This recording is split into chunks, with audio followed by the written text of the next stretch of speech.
Moi, j'ai pas vu l'interview, salut copain, de Candice Owen, mais il paraît qu'elle vous balade, quoi. Il y aura des révélations le 31, puis il n'y a rien eu. Puis maintenant, elle dit prochain feuilleton, puis prochain feuilleton, quoi. Tu vois, c'est juste pour. C'est un pape, quoi. C'est un piège à pigeons électronique. Hein? Toi, on peut voir l'histoire autrement. J'aime bien parce que tout le monde part du principe que Emmanuel et Brigitte, ils sont sortis, elle avait 15 ans, il avait 15 ans, elle avait 39, c'est de la prédation sexuelle. Mais ils ont peut-être jamais couché ensemble. Est-ce qu'ils ont dit qu'ils avaient eu des rapports sexuels ensemble? Tu vois, peut-être que Emmanuel, c'est un gay. Oh, Emmanuel, il a deux alliances. Déjà, pourquoi il a deux alliances? Brigitte, elle a deux alliances. Tu vois, ils font partie de la vieille école. Dire que t'es homosexuel, fille ou garçon, quoi, lesbienne ou gay, ça se disait pas, quoi, tu comprends? Beaucoup de cette époque, des homosexuels étaient mariés, avaient une famille, et leur vie privée avec leurs copains, c'était en background, personne ne le sait. Les filles, la même chose. Donc imagine que Emmanuel, c'est un homosexuel, et puis que Brigitte, c'est une gay. Et puis pour se couvrir, tu vois. En même temps, qu'est-ce que ça aurait fait pour un gamin de 15 ans? Imagine le gamin de 15 ans qui est persécuté à l'école par ses camarades. Oh, la petite tafiole, Emmanuel, la petite tafiole, quoi, tu vois, qu'elle a risé de la classe. Et un jour, ah bah tiens, non, Emmanuel, c'est le boyfriend de la prof, quoi. Donc il passe de oh, Emmanuel, c'est une petite tafiole, c'est le ringard, c'est la tête de turc, tout le monde lui fout dessus, à oh, wow, Emmanuel, c'est le modèle, quoi. Il se tape la prof. Tu comprends ce que je veux dire? Donc avant c'était la tête de Turc et après il est devenu le leader de sa génération, de sa classe, quoi. Tu vois ce que je veux dire? Tout dépend. Après, bien sûr qu'il est instrumentalisé derrière, c'est intime. Enfin voilà, quoi. Oh, je sais pas, ça peut être aussi une histoire, hein. Nous, les gens, ils supposent, la différence d'âge, il y a prédation sexuelle. Là, s'ils sont jamais couchés ensemble de leur vie. Ah, je sais pas s'ils l'ont dit qu'ils avaient fait des boum boum ou pas, hein. Ils ont pas d'enfants, donc peut-être qu'ils ont jamais rien fait, hein. Enfin bon, bref, voilà quoi. Tout ça, c'est des pièges à pigeons. Aussi, comme je t'ai dit, ça relève. Tu vois, tous ceux qui deviennent... bah, tu vois, tu veux écrouler la société, écrouler le système. C'est bien joli. Mais écrouler le système et puis que les gens, ils restent...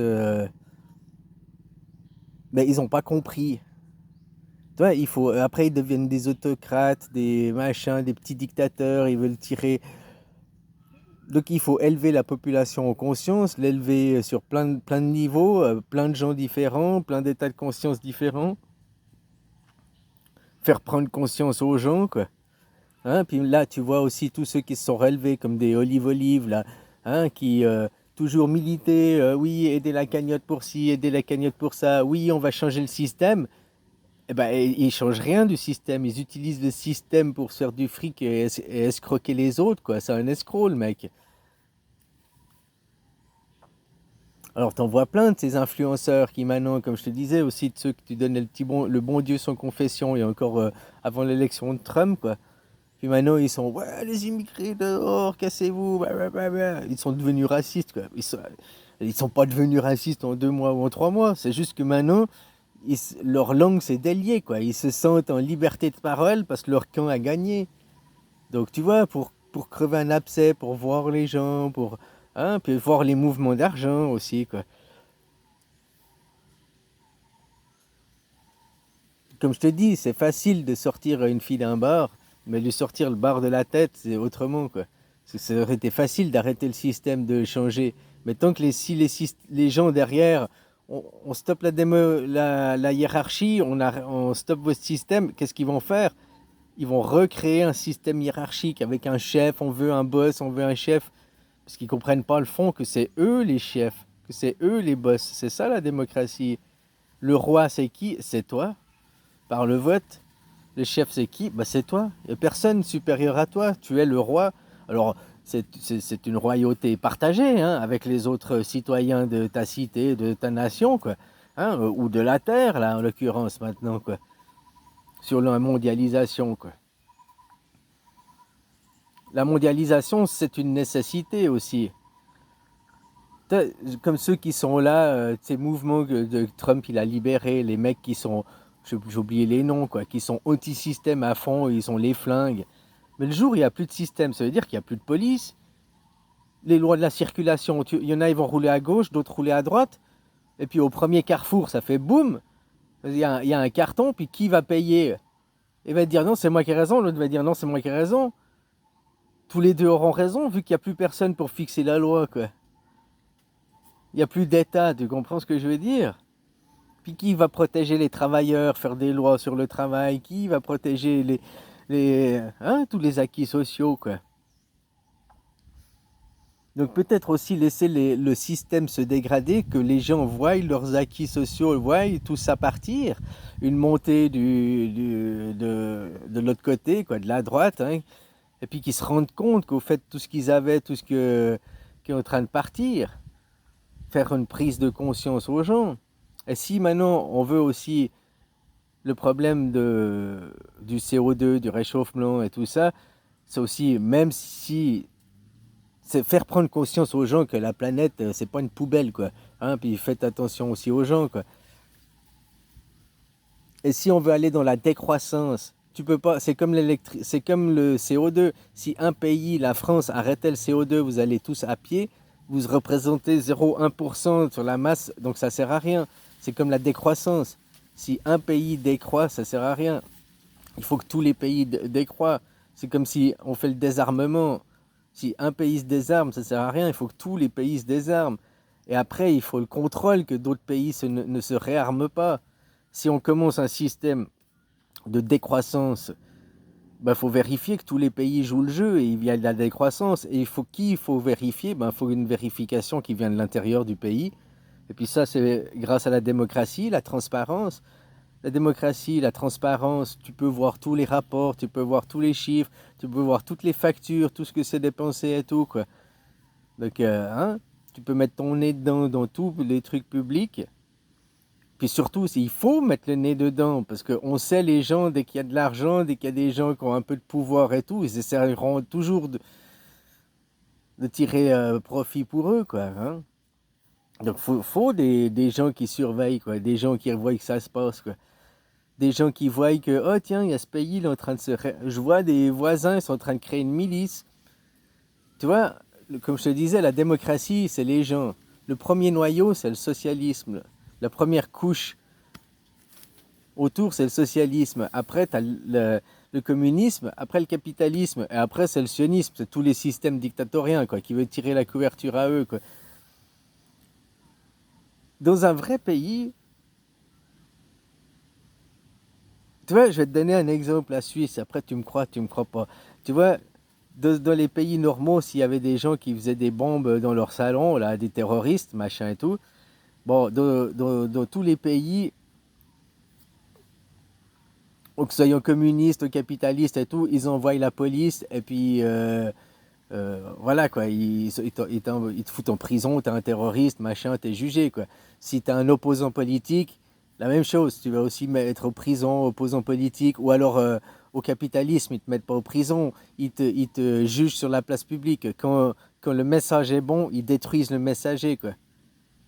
Ben, c'est la même chose, hein. Dès qu'il y a un opposant politique, ils détruisent le messager, quoi. Oh, blablabla, blablabla, blablabla, quoi. On ne parle jamais du message, mais on parle que du messager à détruire, quoi. Dans un pays, un vrai pays socialiste, eh ben, la police, ils ne viendraient pas. Et c'est pas pour autant qu'ils te laisseraient construire ta bombe dans ton salon. Mais c'est pas la police qui interviendrait pour venir t'arrêter. C'est Madame Ginette, la voisine du dessus, quoi, qui viendrait. Tu vois ce que je veux dire? C'est-à-dire que ce serait un truc du fruit du hasard. Bien sûr, ce seraient les services secrets. Bien sûr, les services secrets savent tout. Bien sûr, c'est les services secrets qui interviendraient. Mais je dis dans la façon dont ce serait présenté à toi, quoi. Dans un pays communiste, c'est la police qui défonce ta porte et il t'arrête. Dans un pays, vrai pays socialiste, les services secrets, ils savent, ils organisent un dégât des eaux, un truc du hasard, quoi. Et puis c'est les pompiers qui interviennent parce que la voisine du dessus, elle a fait un dégât des eaux. Et puis voilà, les pompiers sont intervenus et par hasard, ils ont découvert. C'est le hasard qui a fait que... Et il faut que toi, le terroriste dans ton salon, tu croies que c'est le hasard qui a fait que...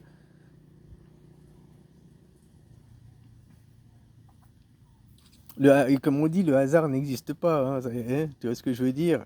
Si tu comprends l'idée que je suis en train de te faire derrière, dans un vrai pays socialiste, ils savent ce que tu fais, ils savent tout ce que tu foutes, les services secrets, quoi.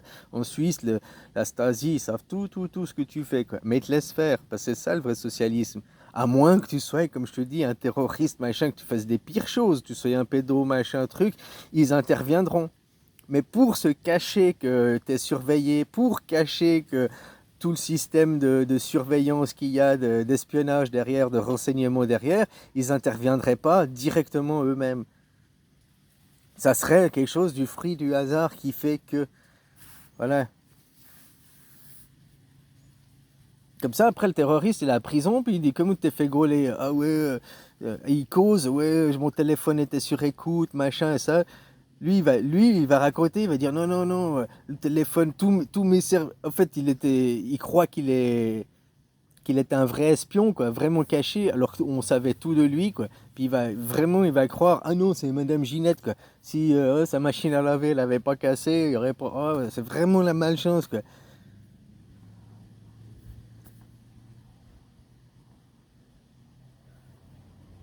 C'est pas Schopenhauer ou je sais plus quel qui disait de jouer au con, de se faire passer pour un con, c'est la meilleure solution, meilleure technique pour dominer une situation, quoi. Hein?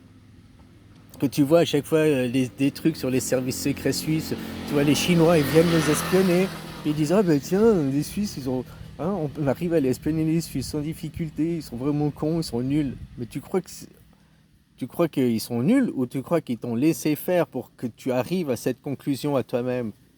Toi c'est comme le dîner de cons avec Villeray l'ermite là. Tout le monde croit que le con c'est Villeray, alors que le con c'est l'ermite. À la fin du film, on s'en rend compte, mais je veux dire, tout au moment, quand Villeray, il téléphone, je sais plus exactement les scènes, et puis il est là, il dit, ah, je vous avais pas dit, machin, et puis l'autre, il est, oh, mais quel con, oh, mais quel con. Tout le monde croit qu'il est vraiment con, alors qu'il joue au con, parce il ne veut pas faire ce que l'autre il veut pas faire ce que Thierry Lhermitte lui demande, et au lieu de ne pas faire, puisque l'autre il s'impose, il lui oblige de faire, tu vois. Alors ok, je vais faire, mais je vais faire foirer ton plein. Comme si tu es obligé de signer, c'est un truc, si tu es obligé de signer, quand tu obliges de signer, eh ben, tu fais une faute d'orthographe dans ta signature.